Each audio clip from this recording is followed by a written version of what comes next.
Join me as we talk all things true crime.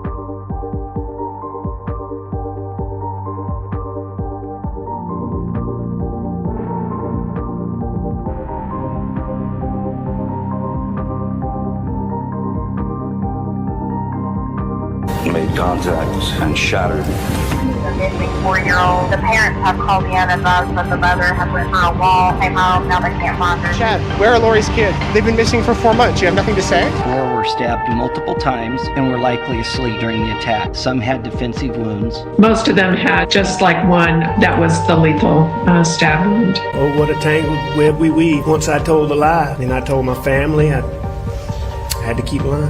What's your name? Is it Dean? We haven't cleared anybody.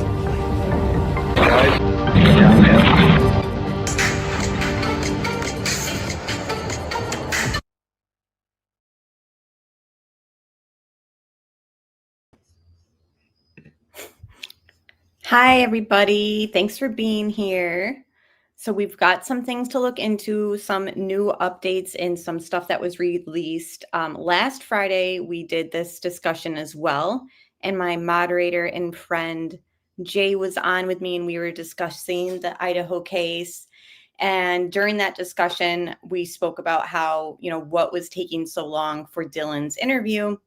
Again, we are not saying that the roommates are involved in the crime. It's just very curious why it's taken so long to get some interviews from them. Specifically Dylan, since she was the star witness for the state's prosecution at that time.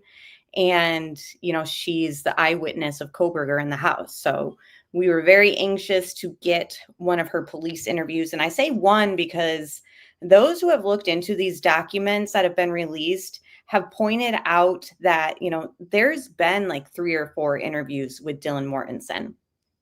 And we have the one on the body cam of the first responding officers. And then we have this one. Thank you, Adrian. I forgot to ask because Johnny's not here either. Hi, Delana. Hi, everybody in chat. Pointer Lovers here. Diva Girl, Zoe. So glad you guys are here. Hit that like button. It can really help this channel get back into the algorithm since I was gone for so long with the baby and I'm only streaming like 2 times a week. It's just a struggle to get back out there. Like according to YouTube, you have to be like on streaming, every day or just out there in the algorithm anyway with shorts or whatever. So hit that like button. Also, we have the CCTV footage that came out that Gray Hughes released first of Kohberger shopping after the murders. So we knew this information from the affidavit actually, and it described how, the cell phone pings and all that took place after Kohberger turned his phone back on, had him pinging in these different areas, all the way out in Washington, like not close to his apartment at all. He drove, and this was hours later after he allegedly drove back to the scene to see things at 9 a.m. when he was on the phone with his mother. It's later in the day after he took the thumbs up selfie, and that thumbs up we talked about. Hey, Jay. Hi, Emily, and everyone else who's joined. Shay, so good to see everybody. Thank you guys so much for being here and supporting me. I'm just happy to kind of go through this case with you guys because we covered this case live before there was ever an arrest. And if I'm going through these documents in this case, I really want it to be with you guys who followed it with me from the beginning. So we were wondering, what Kohberger was doing in these stores later that day. So I'm excited to kind of look through that footage. Again, there's nothing that's really like groundbreaking as far as stuff in this image, either of them, like the interview or the video. But the fact that he has his hand in his pocket, let's just get right into it. The hand in his pocket that he has is the same hand that he uses, the thumbs up in that selfie that we pointed out has, and I'll give Gray a little like for getting this out there. I am going to keep it muted so that we don't hear Gray's narration. Like you can go to his channel, of course, and listen to what he has to say. But I think that like we can just discuss it ourselves and, break it down. But yeah, so for those who don't know, Costco is very much like a Sam's Club or like a BJ's. You need like a membership. You need to show like the membership ID. Oh, thank you so much, Jay. Hi, Cindy. He gifted 5 memberships. So welcome to the new members. We are going to go live Friday and Sunday for sure. Saturday, I will throw in a live stream like here and there when I can. The weekend's just the best for me right now. And tomorrow night, I want to discuss the Karen Reed civil case. So we'll do Kohberger tonight, Karen Reed tomorrow night, and then Sunday night, we will stick to the Watts case discussion. So that's the lineup. I hope you guys join us for that. So he walks into this place and, in my opinion, because I've already seen the pro burgers, that's what we'll call them, talking about this footage. And they're like, oh, I don't see anything on him that looks like a defensive wound or, anything that shows that he had a quadruple homicide that he partook in. And the thing is, though, like, look at his left hand. Again, that's the thumb that we see the Band-Aid on in the selfie pic. He gets stopped. This is somebody, before this started, you can see other people kind of flashing like a member's card at that woman in the blue to let her know, like, okay, yeah, I've paid for a membership. And that's just all you do. So it's interesting to me that Kohberger, for one, he will start to hide his left hand as soon as this woman kind of stops him. Look at the way he's looking at her too. Hold on, let's zoom in on that. Of course, it's not the best quality, but like, ugh. Like, look at him. He looks like he's been up all night. Again, I'm just zooming in and kind of giving my take on it, but he will hide his left hand. So for the pro burgers that are like, there's nothing on here, he has long sleeves and long pants on. I mean, look at his top button is even buttoned up. He's hiding a lot of his skin. So it would be really hard to say, like, there's nothing on him, no marks on him. And I don't know if it's the shadows or whatever. It's probably just the pixelation, but like, I mean, look at how he looks like he's been up all night. And other people were saying, so he's like pretty much doubting that he's involved in this crime. And I get it. Everyone's entitled to their own opinions, but their whole argument was, why would he go on camera, or no, why would he go out shopping? That's what it was. Why would he go out shopping after the crimes? And it's like, well, for one, he's never been shopping at Costco ever before, previous to this, in my opinion. Hey, Jen, good to see you. Everybody loves Angel Eyes. Hello. Because, exactly, Shay. That's all we're asking for is a little transparency. And we want to get to the whole truth. I do think he's involved. I don't think that arguing that, why would he be out shopping if he just committed quadruple? Why is Siri talking? Come on. I don't understand. Like, the thing is, he would want to be seen on camera. Yeah, to maintain normality. Right. And up until this point, we don't have an alibi for him for that night. Remember? That's what everyone was kind of working on up until the trial. Exactly, an alibi. He turned his cell phone off and we don't have anything on him, right? Until he turns his cell phone back on. So later in the day, he's creating an alibi. He wants to be seen on camera. He didn't walk into Costco as an innocent person looking to shop. The reason why I think that is, like, you would know, like, you need a membership. You're going to be flagged at the door to show your membership card. And here he had no idea that he wasn't even going to be stopped, in my opinion. And then he just walks away. So anyone who's going to Costco and wants to, like, join the membership, you would think that they would have just said, oh, where do I sign up? Or where's the customer service desk? And they would get on with it. They'd go become a member and then they would continue the shopping. But instead, like, once he's kind of like flagged, like, hey, you got your membership, he just turns and walks away. So in my opinion, and you'll see him look at the camera as well. In my opinion, he literally just went here as some sort of alibi.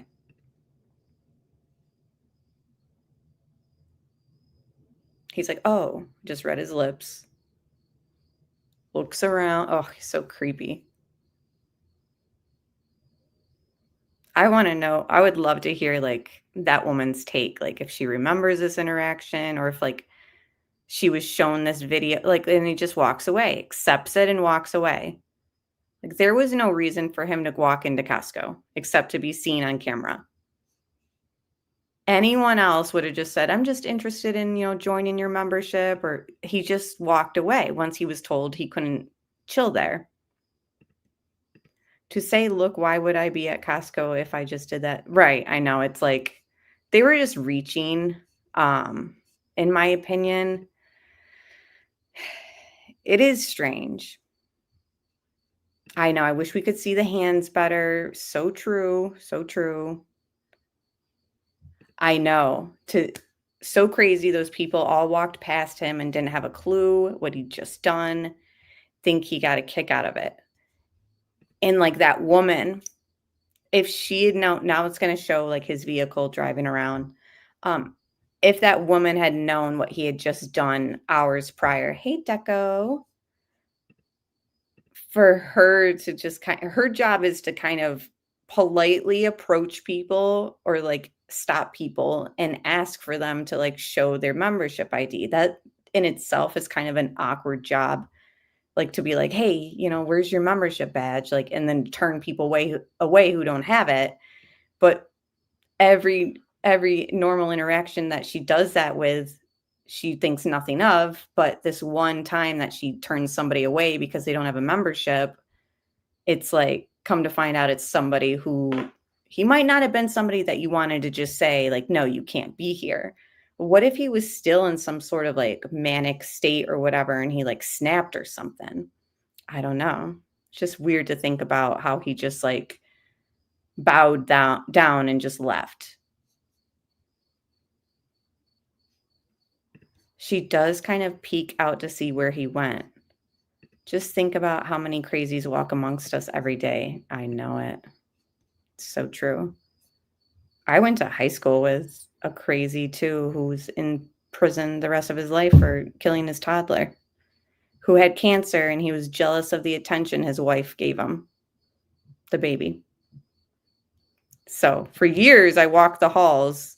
Let's see. I just want to see. Look at the woman. Oh, it looks like she's stopping that other woman to show, and that other woman showing her like ID. So she flags her and then keeps walking.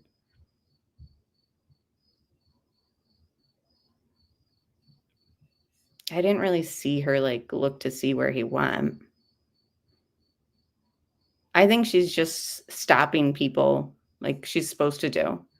Little did she know that one person that she kind of stopped and was like, you can't be here. Yeah. Isn't that wild? He was in my brother's grade, 2 years younger than me. I think they found out that he suffered from schizophrenia, but like that becomes like onset for young men in their early 20s. So that's when all this happened for him. Like when I walked amongst him, quote unquote, in the halls of high school, like that was before probably he like had some sort of mental break.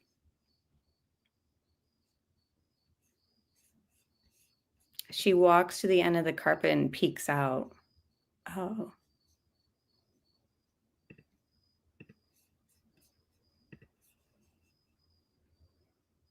Do we have a minute mark? Okay, hold on. He's walked out. I missed it. If somebody has that minute mark, leave it in the chat or the comment section. Let me just skip ahead to where I was. Regardless, I would love to hear that woman's like take on that whole interaction. So here's it. There's his white Elantra. And I also got a strange comment on my post sharing the live stream from a Kohberger. And they addressed it to me. Otherwise, I would have probably just ignored it. ATS. So this guy just a couple of hours ago, like talking about hours before this footage, went ninja on 4 humans with 1 K-bar, stabbed 1 person over 50 times, beat Ethan, who really looks physically fit. Do you notice how weak he looks? Like talking about Kohberger. Does he have severe arthritis? No evidence of stalking, possible second perpetrator, likely second murder weapon, no evidence Bryan was ever at the house, no connection to the victims, no working theory of a crime. FBI or U.S. Marshals, you need to investigate this case. State attorney? So I said, where does the possibility of a second perpetrator come in? Like, I get it that people question the timeline. I get it that people, and again, this is just showing his car around. So we're really not missing anything. I get that people don't think he could have attempted this himself. I understand that people think like there could be somebody else involved because of other people's DNA found in the house. But my question was like, where is it concrete? Besides, I said, besides, has there been new information besides him asking when he was arrested if anyone else was arrested? Because that was like the one thing that was, I was kind of like, well, maybe there was somebody else because he like asked that weird question. And then other people were like, no, he was referring to his parents, but I don't know. And I said, according to the autopsy, Ethan had his jugular cut in the back of his legs. So when that Kohberger is talking about he beat Ethan, like there wasn't like a physical fight between them. So Ethan, who was found in just his socks, is asleep. He and Xana had been partying. It's 4 a.m. When you guys are asleep at 4 a.m. after a night of drinking, are you really in your best shape and physical like awareness, like to be at your physical best? Not only that, those rooms were so small. Once Xana comes flying in hysterics or screaming or whatever ended up happening, by the time Ethan is like probably coming to, somebody's right there with a knife. This knife, I can't even show it on my camera because it's too big to even give you guys the like length. So it doesn't matter that he was 6'3", Ethan, and an athlete. For one, you can be like athletically built, but you could still have no like fighting capabilities, drunk or not. So, oh, hi, Reds. No, I just started streaming again. I took a 10-month hiatus because I had a baby. So we've been following this case before Kohberger even got arrested. So anyways, so imagine not even being drunk, but just having somebody come at you and cornered. You're cornered. There's no exit besides the exit that this guy and Kohberger is 6 foot. He might be a little bit scrawny and lanky, but he studied martial arts. He studied how to commit these crimes. Like literally was getting his PhD in criminology. You know, when you're caught off guard or you want to catch somebody off guard, sneaking into their bedroom at night is probably one of the best ways to do it. Yeah, they were taken by surprise. They had no chance. Exactly. So you're coming to your girlfriend screaming and you're drunk probably still. And all of a sudden there's a K-bar knife and a guy dressed in black coming at you. It does not matter that Ethan, his height and weight and him being physically fit. He absolutely was. But it's like something my dad used to say. It's like, it's not about the dog and the fight. It's about the fight and the dog. And Kohberger was on some sort of rampage that night. He was caught in the act of doing something upstairs and he couldn't leave any witnesses, including Ethan. Then that raises the question, well, then why leave Dylan? And again, we go back to this over and over with this case. You know, that question is always going to linger, and I can touch on some of that in a minute. But anyway, so I'm going on about how I just thought, you know, if he was drunk and caught off guard, cornered in the room, I don't see how Ethan could have fought him off. The second weapon is interesting, but I still think Bryan could have used that as well, or the other end of the knife as a weapon. So I think that it's possible there was a second weapon, but I think it's possible that he either took it with him, you know, or it was just the other end of the knife, in my opinion. Maybe the mods can link a membership link for you, Reds. That's greatly appreciated. So this person had nothing to say, really. They didn't comment back, and I almost questioned myself, like, why am I even bothering? So, no connection to the victims doesn't mean much, because most killers don't have a connection to their victims. So, I mean, look at Ted Bundy. There wasn't anything that kind of led in like a trail of like, oh, look, this person knew that Ted was onto them and it could have been prevented. Like, there's that connection. That it wasn't anything like that. You know, it was just like a criminal doesn't necessarily stalk their prey. Although I do think that there was evidence of stalking in this case.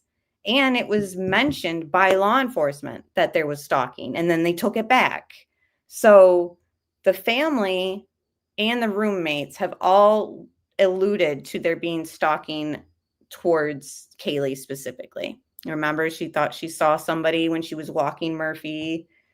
And no evidence that Bryan was at the house. People are misquoting Santa, aka Bill Thompson. He said that there was no evidence of him at the crime scene.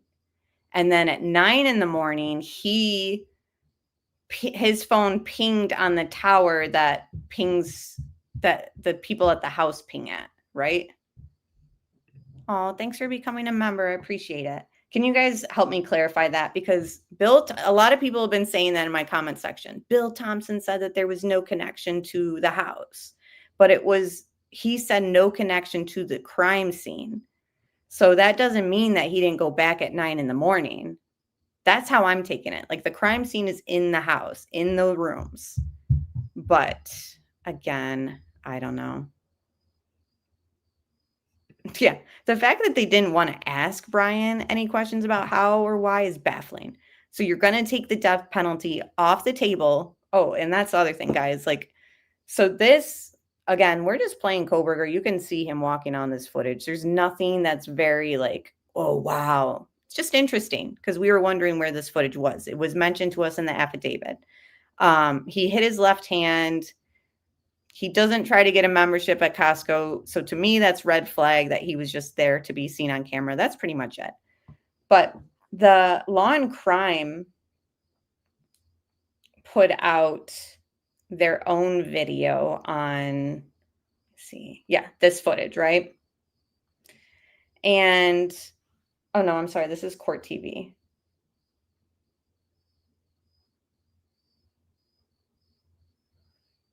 Hold on. Oh, the Court TV comments are not happy that they had Gray Hughes on. I'm just reading the comments. Oh God. Okay. Where was it that I was reading? Shit. It was a Law and Crime one, I think, because Law and Crime put out the roommates interview too, which we're going to get to.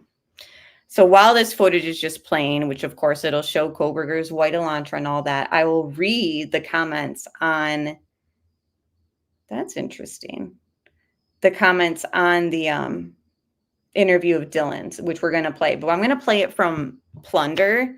Plunder was the first to kind of put it out there. Hey, Ava, so good to see you. Debbie's here. Yeah, Gray is so mean. So is this over? It's not that long. Yeah, it's just the screenshot. So hold on. Let me pull up some of the pictures while I read the comments for the, actually, you know what? I'll pull up Plunder's and then I'll read the comments from Law and Crime. So this, I'm going to play this in just a moment. I do want to read the comment section of Law and Crime's video of this. Of course, the top comments are talking about Dylan's trauma, and they can't imagine her going through this. Then, of course, people are concerned about Murphy, wondering what he's up to, and you guys can follow him on Instagram. Murphy, is it Goncalves? Did they keep her last name? I'm friends with him on Instagram. Hold on. I will look it up because, yes. You can find Murphy the dog. See, I follow him. Most of the people I follow on Instagram are dogs. And he's doing very well. Jack's taking good care of him. He hasn't posted since July 23rd. I'm sure with everything coming out, it's been very overwhelming for Jack. But Murphy looks very happy. Okay, so anyways, so there were comments about the trauma that they've suffered. There was comments about Murphy.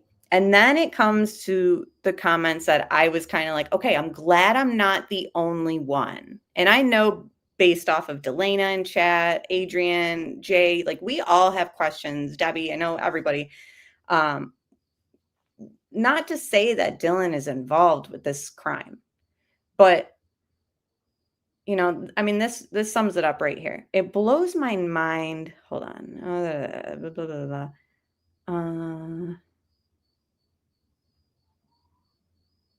They're talking about her fear. Mind you guys, I haven't played this yet. Like when I'm going through this case, I'm going to do it with you guys. You know, and in my free time, I would rather be doing other things than watching police videos, unless like I'm live with you guys. It's just more fun to me. To do it with you guys and kind of discuss it together.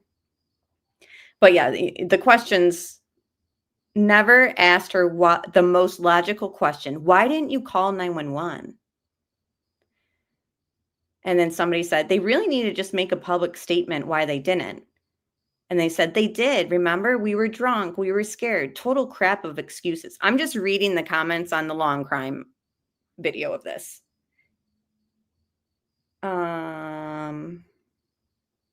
He deserved the death penalty. 13 people liked that. Murphy barking most likely saved her life. So she saw the guy. She heard her friend yell, someone's in the house, and ran up the stairs. She heard her friend whimpering and the dog barking uncontrollably, which is not normal, she said. So why does she do nothing? After all that noise, all the commotion from Murphy, the voice they heard saying creepy things, being so scared you text your roommate and run down for comfort, yet you're able to go to sleep? I don't get why they just went to sleep after hearing her screaming. Someone's in here while being chased. Why didn't she call 911? 67 likes. Because she didn't know what was going on. And wouldn't have mattered anyways. Fatal injuries were done by the time she heard anything. She lied. Her and Bethany were on their phones for hours because she didn't care. I agree. I still find the two girls' behavior very, very bizarre. Yeah, but still, if someone is chasing someone around in the dark in your house, you're just going to go to sleep? I would have thought 4 people being brutally murdered with a knife literally feet away from her bedroom enough to figure something was wrong. Xana made a lot of noise when she was attacked, and Dylan ignored it for 8 hours. Why? She was awake and heard everything. She saw the killer. It doesn't add up. It could have had terrible consequences, which a lot of people have pointed out. Like, what was she supposed to do? Go out there and stop him? Hey, Johnny, so glad you're here. Here's some tea for everybody. And this discussion gets people triggered. The last time I had this discussion, Teresa and Sleuthy Goosey were on with me. And some of the people that used to watch my channel, like they haven't been back after saying that they left because of the comments. Like, I'm not the only one. And I'm not these comments of these people, they have like 16, 17, 60 something likes on it. Like people don't get it. And the thing that people aren't even mentioning, because they're talking about what she heard But she was screaming and running down the stairs, yelling there was someone in the house. It was like 4 a.m. and they weren't partying, and she heard his voice. Then she sees him too. How could you fall asleep after that? Still, she was scared and locked her door, so she knew something bad was going on. I don't get why a pathetic grad student broke into a home and killed innocent people, and that has 6 likes. So the fact that the prosecution with the plea deal, like, didn't tie up some of these questions, like, it's going to be a problem. It's going to be a lingering problem.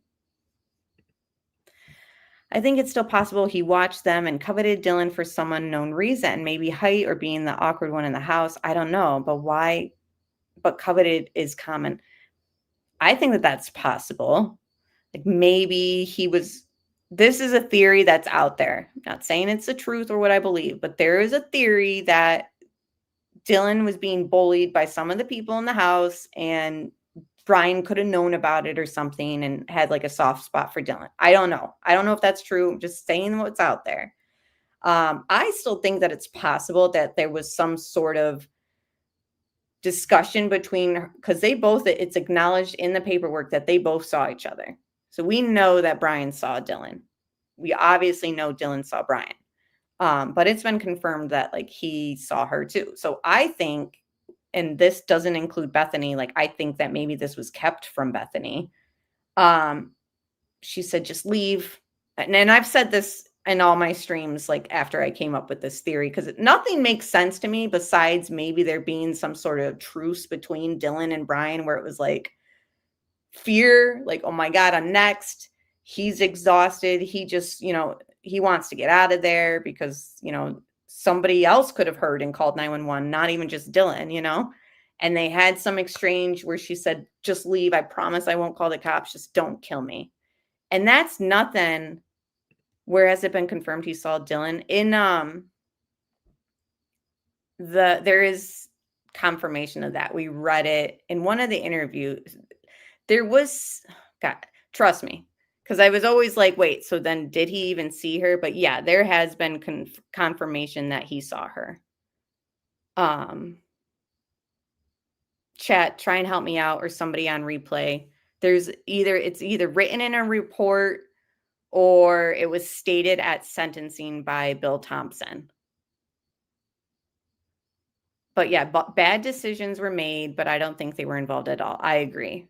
And this just comes back to this whole discussion, like, which none of these people, BK said he saw. No. It was, gosh, I can't even remember like where it came from. It must have been in one of the written reports.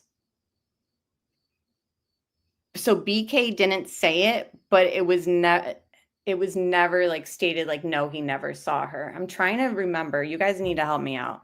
Or OCD Shaggy, you'll have to go back and listen to or read the first reports.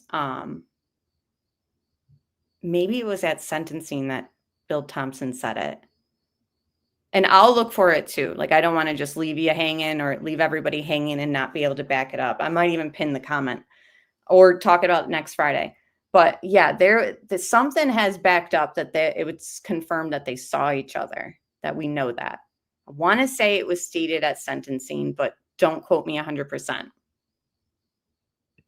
She said he looked right. Yeah. I mean, she definitely has said like, he saw me. It's in the INA report somewhere that said eyes met. Yeah, I thought there was something that like signified like, yes, there's no denying, like, yes, we knew, of course, if you believe everything, some people question it, that she saw him, but there was something that like confirmed it, that they both saw each other for sure. But anyways, I still kind of am like thinking that there might have been something said between them where it was like, just get out of here, leave me, or please don't hurt me. I promise I won't call the cops. Just leave. Or I don't know. And who would blame her? Yeah, it was in the recent report that was released because we went through it and I remember reading it. Dylan and Bethany had self-preservation take over, I think. Still, it's not normal behavior. I agree.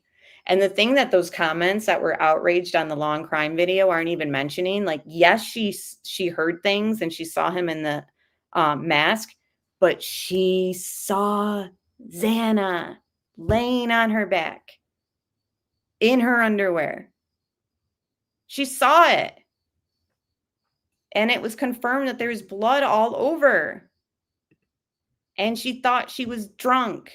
That's the other thing that I just don't get. So you thought your friend was drunk and you left her? What if she was choking on her vomit? Like, people die from drinking too much. It's happened, especially in colleges. I'm sorry. It doesn't make sense. Yeah, you run out of your room and you run downstairs and you go to sleep. And mind you, and you know this, Delana, she was up on her phone. Recent police reports that were released. Yes. So every week, not every week, but since they've started releasing things, every time I check, like they're releasing more. So they've had stuff from Moscow PD in there. They have stuff from Pullman PD in there now. And then they have stuff from ISP that were included in there. And I believe it's in the ISP reports. Yes. Right. Drugs definitely could. If you're high, are you really going to try and call 911 and talk to I don't know what was going on in her head. I really don't. But so the whole thing is, like, I just hope that they don't think that this interview, this 5-minute long interview, is going to just satisfy us. Again, I'm not looking for Dylan's statements as like a means to say, look, she's involved. I'm just looking to kind of understand the whole picture. And in the body cam footage, when they're just talking to Dylan about things that weren't personal information that should have been redacted, weren't phone numbers, weren't spellings of their names, that they were still redacting her statements. So it had nothing, in reference to personal stuff that should just not be on body cam or in public consumption. Like, they asked her like where her bedroom was and stuff, and that was redacted and muted. So according to the documents and the police reports, there's more interviews with Dylan. I want to see them all. I just want to be able to grasp this whole thing. She was going to be your star witness, prosecution, Bill Thompson, Santa. Let's see what the star witness really has to say. Now, there's people who say that her statements have contradicted themselves. I haven't really seen anything that's like, oh, wow. Like, the thing is, like, when you're recounting something, the order of it might kind of, in what you're trying to remember, especially it being traumatic and realizing what you actually heard. Like, I can kind of give her some slack there where it's like, oh, wow. Like when she said that she heard Kaylee and then she switched it to Xana. It can get a little hazy, I guess, but I can kind of give her some slack here and there. So let's just listen to it. It's only 5 minutes long. Again, according to the reports, there's like 3 or 4 interviews of Dylan. So this is not going to be the only one. So I think that somebody might have said something that you said. I think what maybe you was, did you have, or in the recent history, have anybody that you thought might have been stalking you, or that was just acting weird? No, but me and Ben were talking, remember about a month ago, I think that one of the police officers, that Kayla was outside taking Murphy out and she saw a shadow. Yep, okay. And then when Kaylee was at Winco, Xander was in the car, she noticed this guy was following her. Okay, and these are statements that Kaylee's family have said. So for the Kohbergers who are like, there's no evidence of stalking, like, the roommate said that Kaylee mentioned somebody watching her when she was out with the dog and mentioned somebody in a car following her. She mentioned to her family. She got what she's getting put in the car, and she could see in her mirror that the guy was behind her in the car. Okay. So obviously he was trying to follow her. And then this That was about like 2 or 3 weeks ago. And then about a week ago, our door is broken, but me, Maddie, and Bo came home and the door is wide open. And like obviously, yes, the door is broken, but that could also be something else as well. With the front door? Yeah. Okay. Did you ever find the back slider open or anything? Is that usually locked? What's the condition? I mean, we're pretty. And personally, I think that that is just something that Kohberger would do. Break into people's houses when they're not home, maybe steal a panty or two because he's a creep, but leave the door open. One, so his fingerprints aren't left behind touching it and closing it. And two, just to freak people out. I mean, he studied underneath that professor who was in contact with BTK and wrote the books and studied BTK. And BTK snuck into people's houses, and that's how he, like, you know, attacked. Yes, he has a long history of breaking in and entering. Why don't the Kohbergers see that? I'm confused. Like when they claim there's no evidence of stalking and he talked to somebody in class, I believe, or a coworker. I read it at least in the files, I think, about his obsession with like the breaking and entering, like burglary, home invasion type scenario. So, I mean, unless you're going to say all these, and that's the thing too, is that people are saying, well, this is just hearsay coming from people who are saying that he talked about that stuff. It's like, okay, but at some point it kind of adds up, doesn't it? I mean, to me, it does.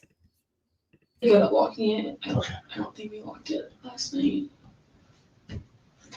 And it sounds like the code is fairly well known to the front door by people. I mean, only people that like know us, like random people would not know. But, Okay. like, Right. Yeah. Because Hunter said he knew it. Yeah. Yes. Obviously knew it because it sounded like she was going to move in with you guys, Yeah. possibly. Doesn't sound like he knew it. Mm-hmm. Okay. Did Kaylee ever say anything or report that weirdness to anybody else other than you guys? No, because I mean, like, can't. There's like no proof, you know. Right. I can't really do anything about it, and people are just weird sometimes. We didn't like. Obviously, we were scared a little bit. We didn't think much about it. I mean, I can kind of understand where it would be like, okay, people are just weird. Like maybe I thought they were watching me while I was walking my dog. Kaylee did mention it to her family, though. I just want to reiterate that. And I've got that in my Idaho investigation documentary that I put out 2 years ago, which has a lot of interesting, like, first reports and statements made by family and the media in it. For some reason, they wanted to backtrack this whole stalker thing, because remember that guy who owned the vape store, the manager, he was like, yeah, they came in here and they were talking about some stalker. So again, I think that maybe they tried to backtrack this whole stalker scenario and targeted scenario because WSU had a paper trail of people who were trying to sound the alarm about Kohberger. This guy's a creep. We can't let him get his PhD here. We're going to have a whole slew of cases in the future, and possibly like pretty much this whole scenario could have been prevented if they had just fired him quicker, I think.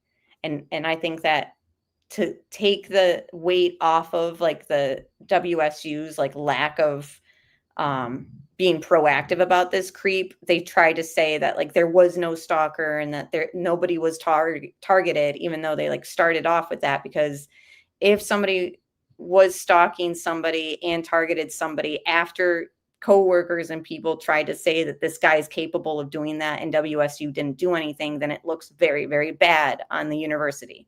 Does that make sense? Yeah, they literally thought that he could be, I'll leave it on the screen because don't want YouTube censoring me. Last thing I need. But yeah. Good night, Shay. Thanks so much for being here. I always love to see you in the comments.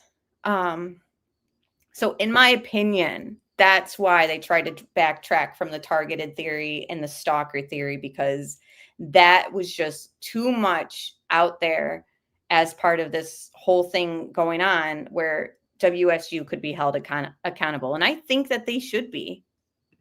Scary time, because think about it. If they had just fired him, he would have had no reason to really be in that area. Maybe it would have changed something.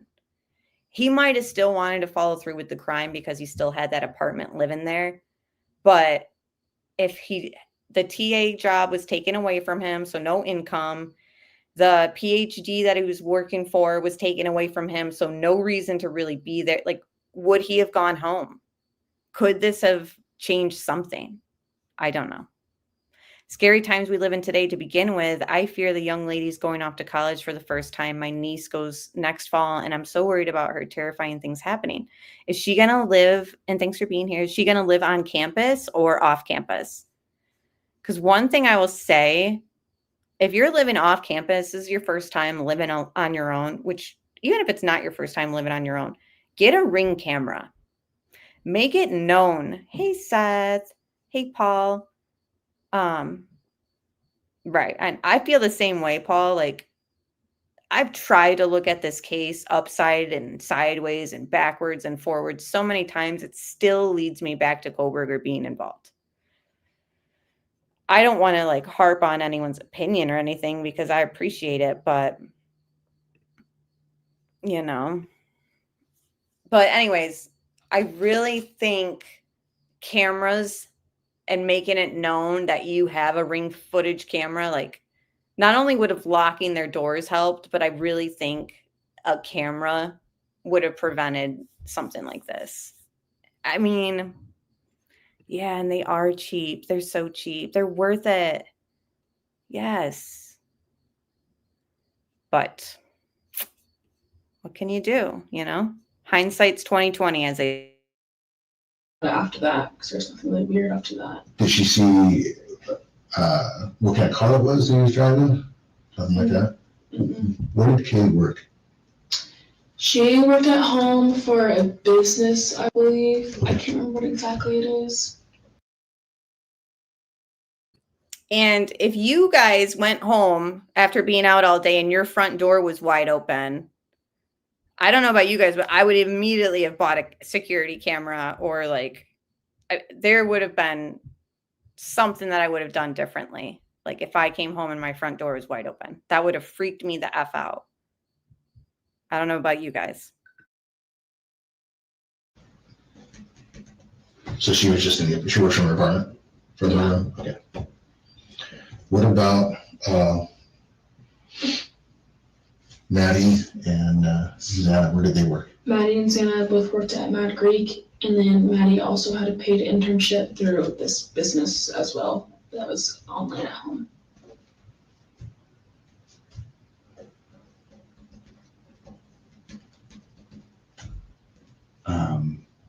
Who would know what that business is? How would I be able to figure that out? You might know. Okay. I can't remember what it's called. There's like, because they were business majors, and through their majors, they were able to get these jobs. Okay.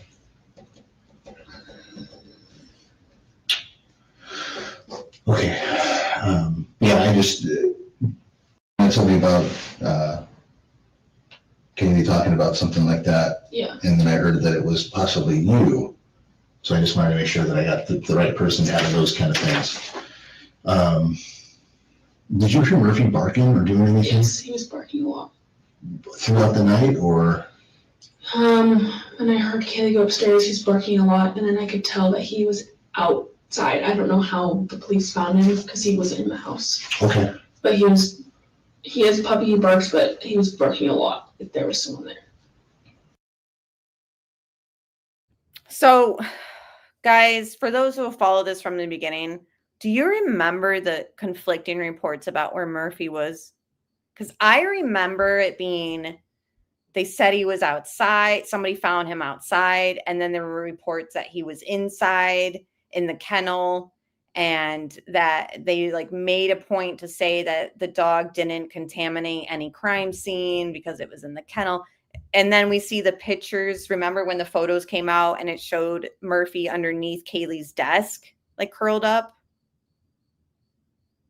I remember there being like statements about like conflicting about where the dog was and stuff. And then it was like, I don't know. But do you guys remember that? Because she's basically saying that Murphy was outside all night.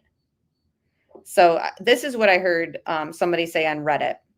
And now that I'm hearing it, it's like, yeah, that's okay. There was some confusion for sure. I thought Murphy was under the desk. Yes, he was when they go through and like do the like crime scene footage, like the pictures.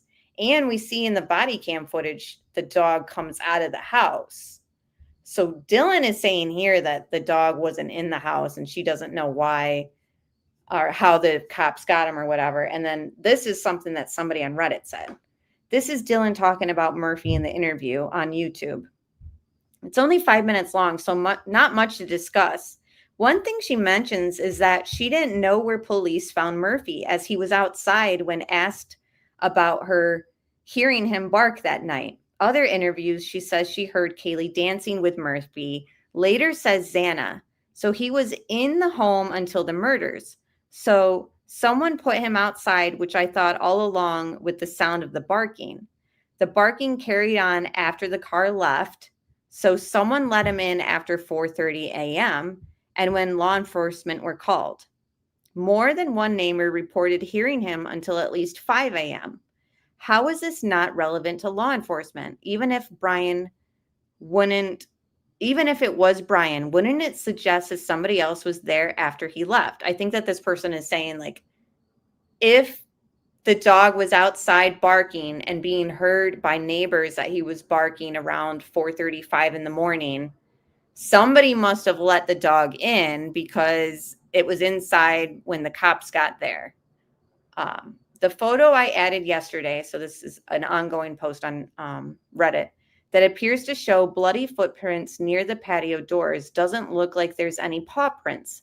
Maybe there was muddy paw prints we can't see, but I've always thought that Murphy was locked in the balcony. I never thought Murphy was locked in the balcony. I always just thought like, oh, he was in the crate. If he had been locked out of the main floor and the doors were open, then he would have still been barking as there'd be nothing to bark at. He was either barking at a person or a situation or barking to come in as the doors were left open, main floor. Then he'd have no reason to bark, blah, blah, blah. So I don't know. It does seem like there is like some confusion about Murphy. Dylan's saying that he was outside and that she doesn't know how he got in. Yeah, that no blood on the dog. He was not in the house, in my opinion. So when did the dog go in? Yeah, there is a picture of Murphy under the desk. We have shown that picture. Oh, thank you, Seth. Hey, Roxanne. I agree, Seth. Both ended in plea deals. Both had an ongoing investigation of a media leak about the investigation. So both cases had an inquiry looking into who's leaking information about this investigation to the media, and both cases ended in a plea deal, and we don't know. I think we know who was leaking it in the Watts case, but I'm sure it was Santa's doing in this case, but I can't say 100%. But either way, the slider door was left open, so Murphy could have come back in by himself.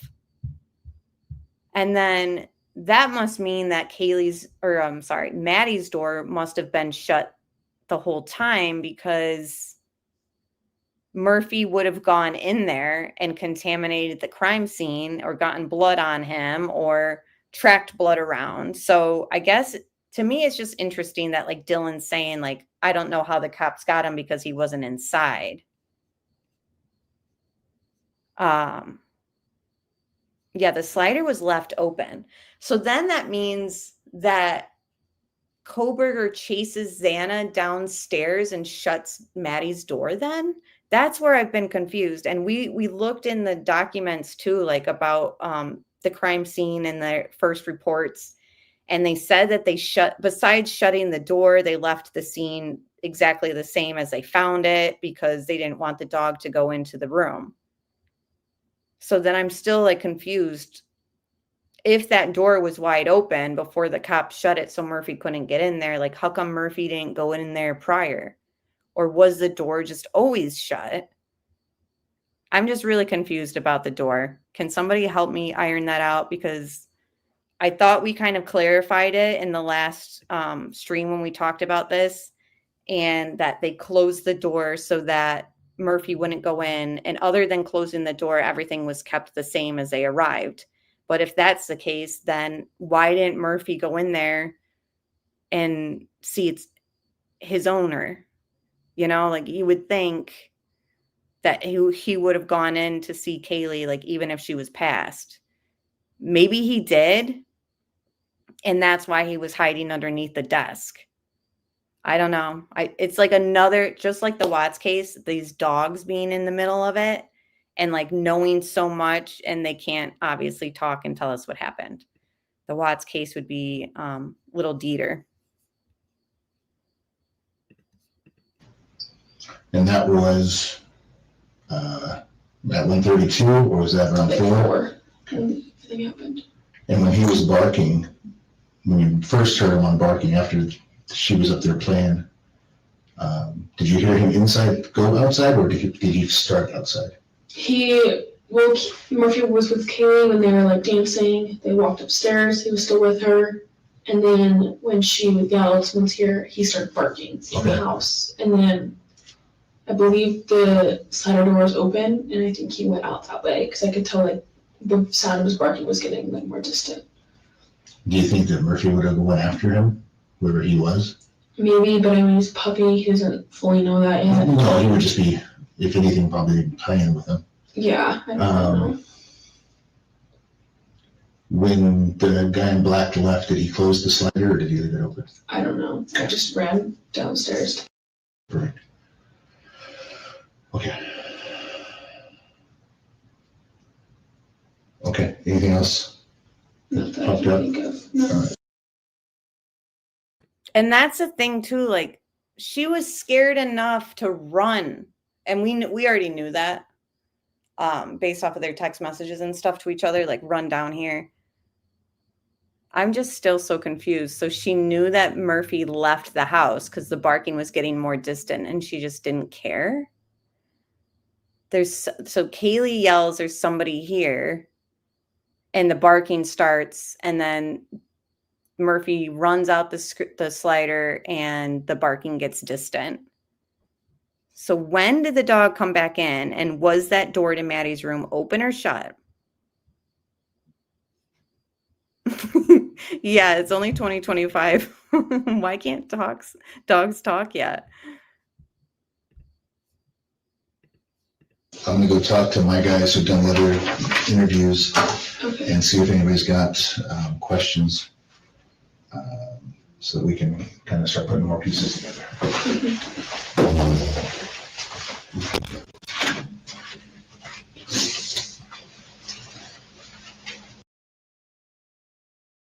So I seen in the law and crime comments, people were talking about, so it was shut.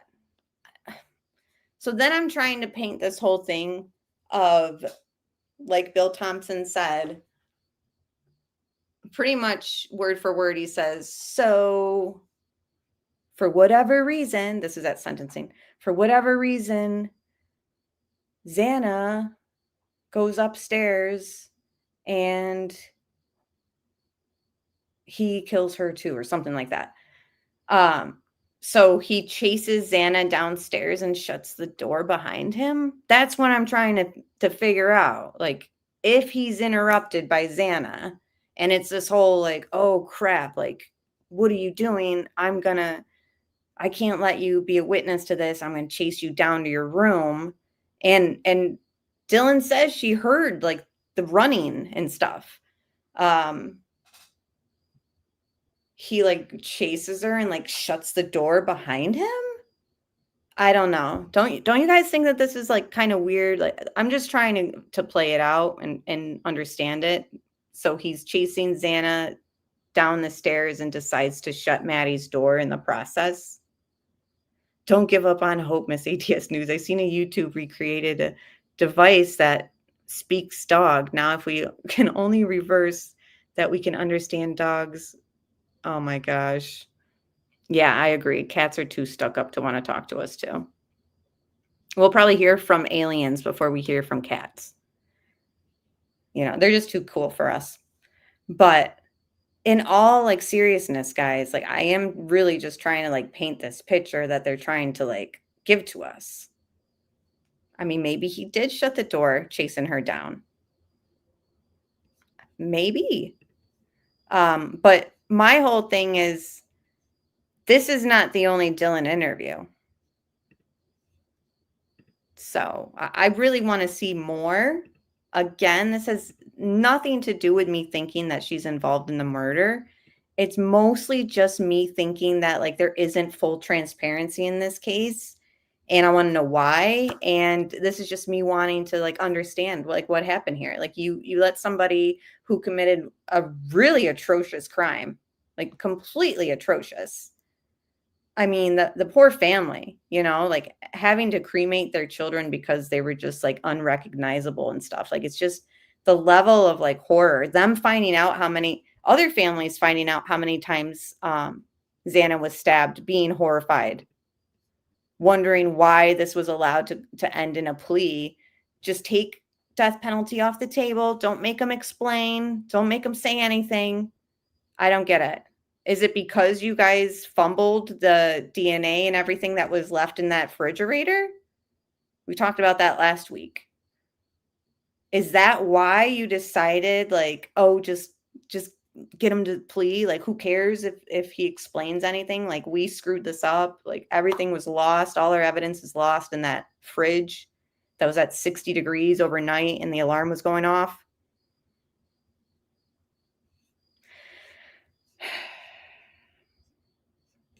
This chasing of Xana is the first time I have heard it. I haven't heard the police report in its entirety. So Emily, yeah, it was a theory that Bill Thompson gave at sentencing.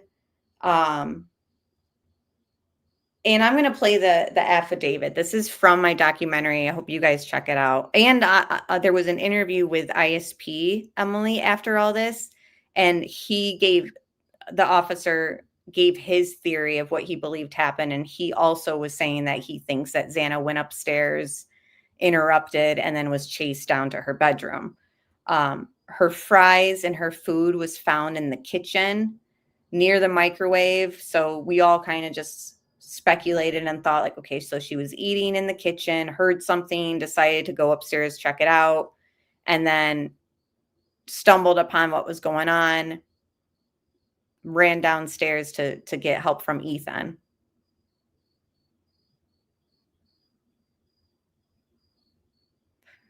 But so some police reports OCD Shaggy, but they have some police reports specifically in this case and others that I've seen that end with the other one was the Madeline Soto case, also did this as well.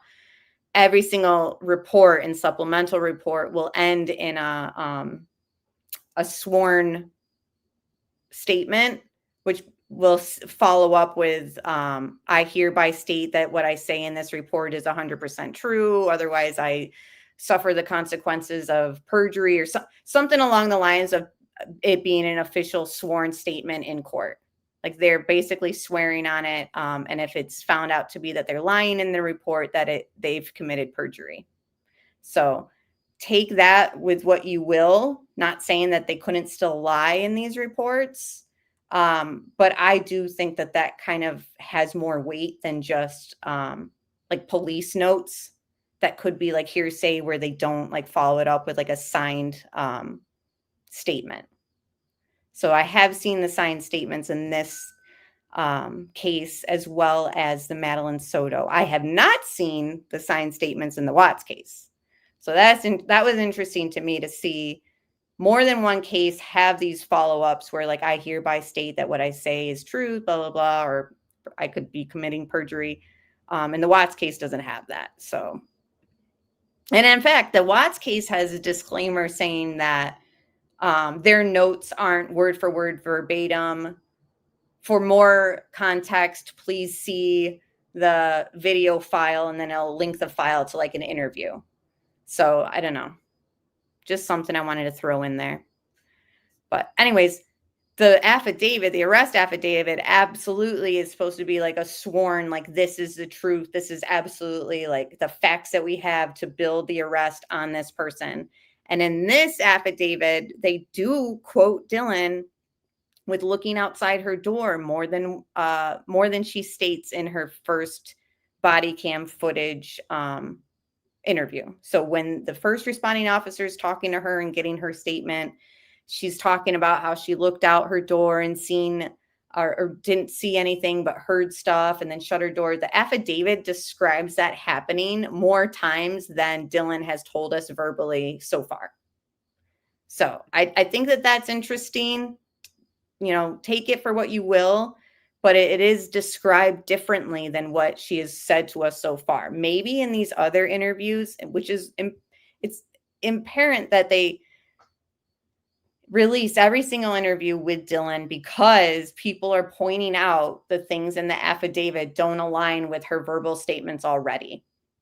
So for protection of the witness and the victim, like Santa wants to paint this all as, which I'm not saying she's not, I'm just saying, like, protect her and means by not just blurring her face, put all her statements out there and kind of clarify why people are kind of getting confused with like why this is stated this way and then she says it differently.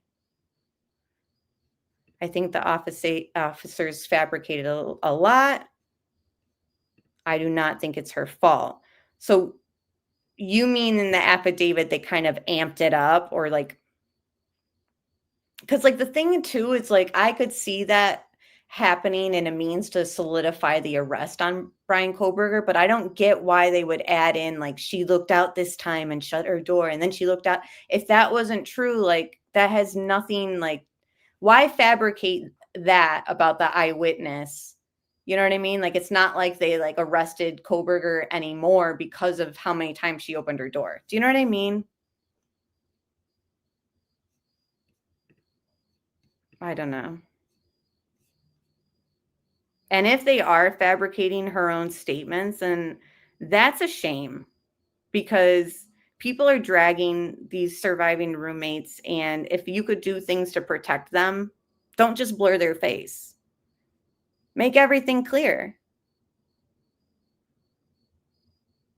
Oh my gosh, OCD Shaggy. I wish we could talk about it, but join us Sunday night and you'll see why the Watts case is just as bad, if not worse. My opinion on Bryan, Seth, is that he's involved.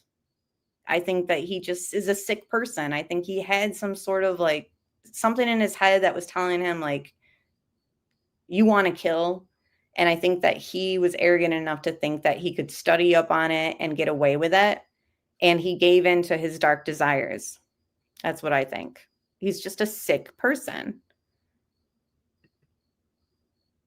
Yeah, she put her food on the counter. Yeah. So she, I believe, before being found on the floor in front of her bedroom on her back, was in the kitchen eating her food.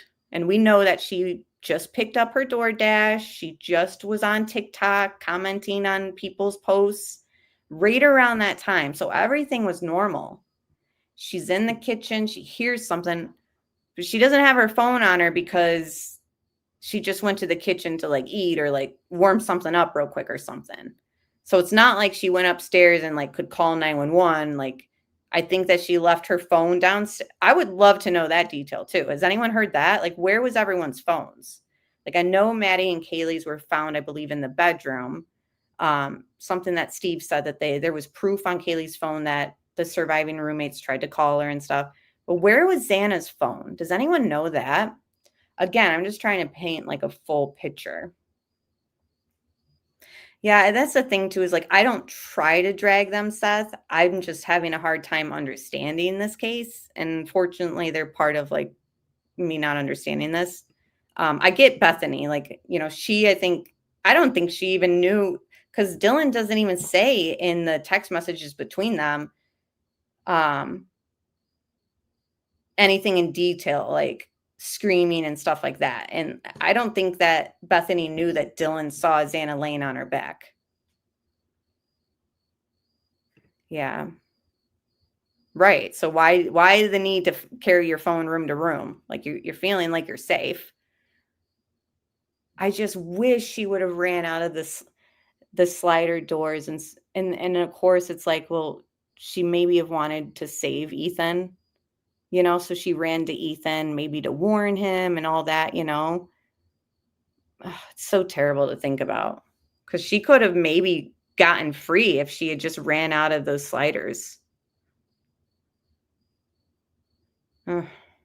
All right. So anyways, I just want to hear the affidavit over again. Had this to say. DM stated she was awoken at approximately 4 a.m. by what she stated sounded like Goncalves playing with her dog in one of the upstairs bedrooms, which were located on the 3rd floor. A short time later, DM said she heard who she thought was Goncalves say something to the effect of, "There's someone here."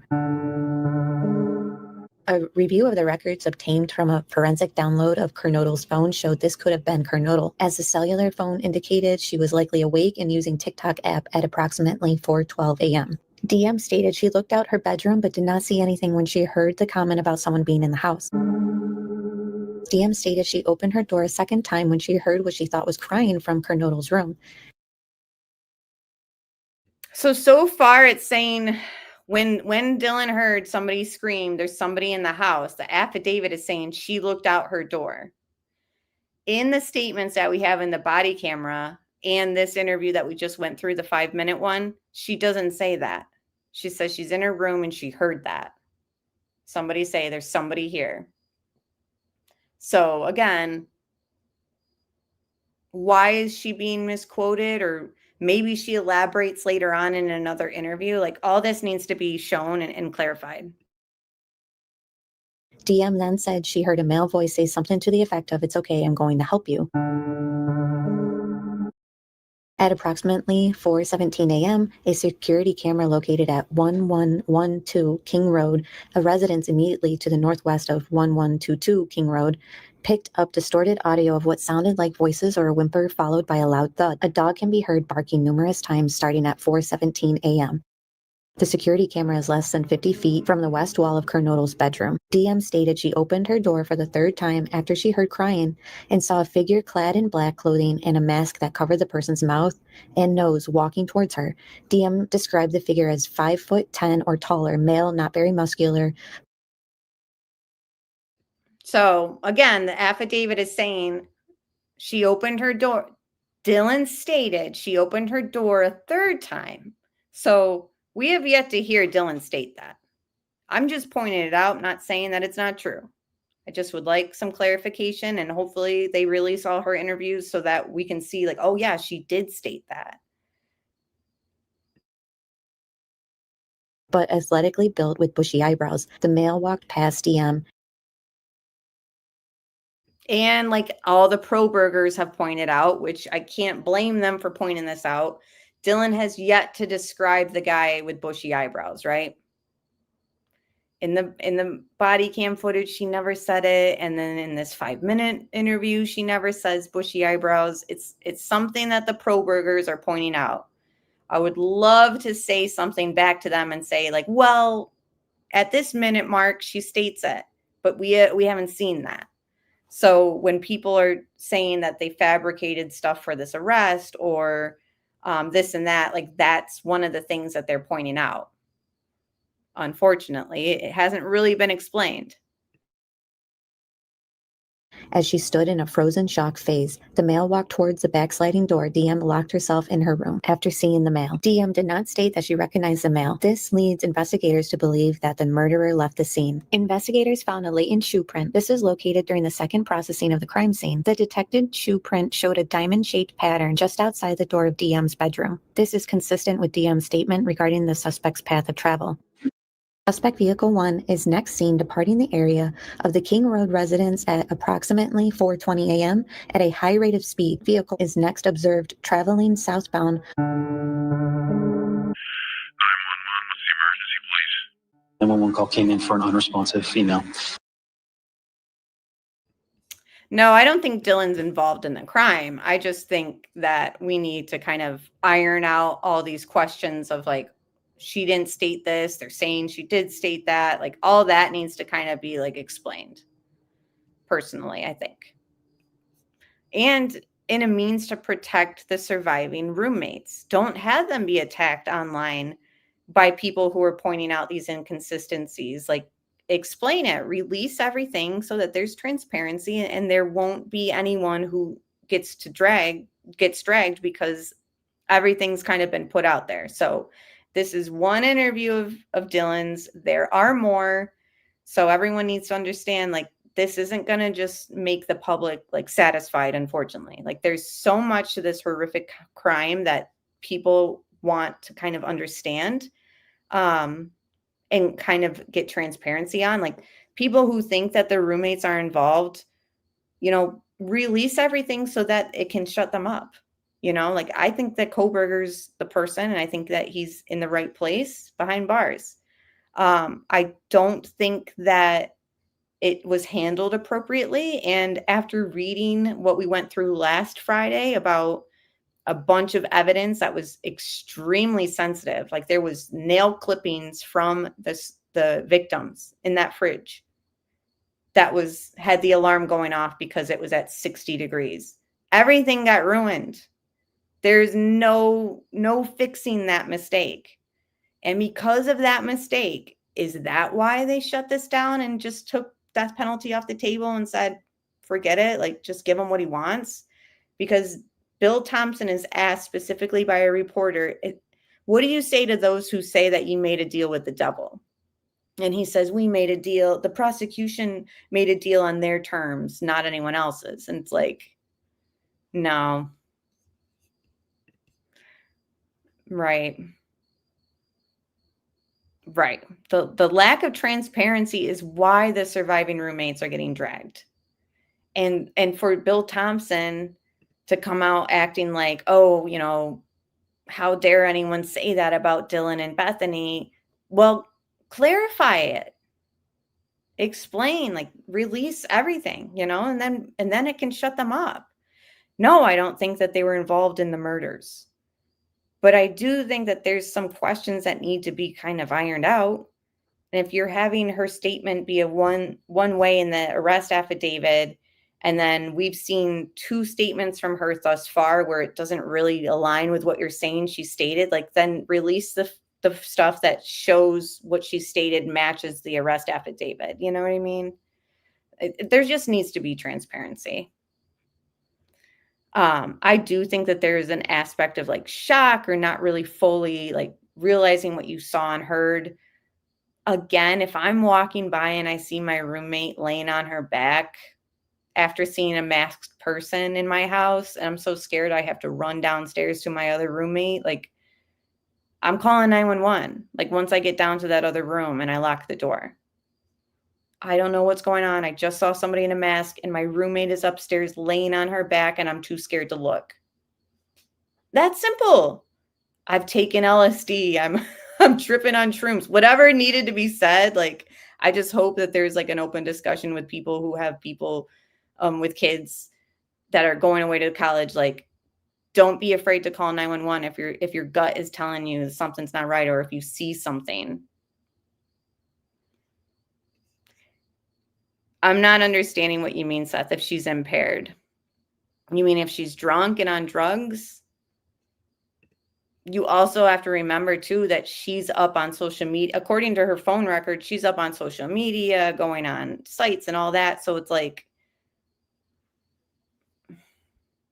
I'm just saying. This shirt is green. Yeah, he is a monster. And somebody, who was it that I sent like my thumbnail to? And they're like, he is so ugly. I'm like, I think that Kohberger knew that he was so ugly. And so he just thought, you know what? No one's going to like me anyways. Like, I'm just going to be ugly on the outside and inside. I don't know. He's a creep. He's mentally ill. Something in him like told him like this was your path in life. And now I really hope he's suffering and regretting it. But I still think that this case should have gone to trial and all that. I don't think that pleading guilty in this case protects anybody. There's 50% of the families involved who wish this went to trial and 50% that are happy that it ended the way it was. I also don't think that saying that it saves the taxpayers money is a relevant or a good enough excuse, because it's just a talking point, in my opinion, to kind of like explain why these cases get shut down with plea deals, when really it's like we know that the universities would have suffered if everything came out. Yeah, he had no friends. Right. And you're not the only one, Cindy, who's asking for the body footage or body cam footage of his arrest. I mean, the Goncalves were asking for it themselves.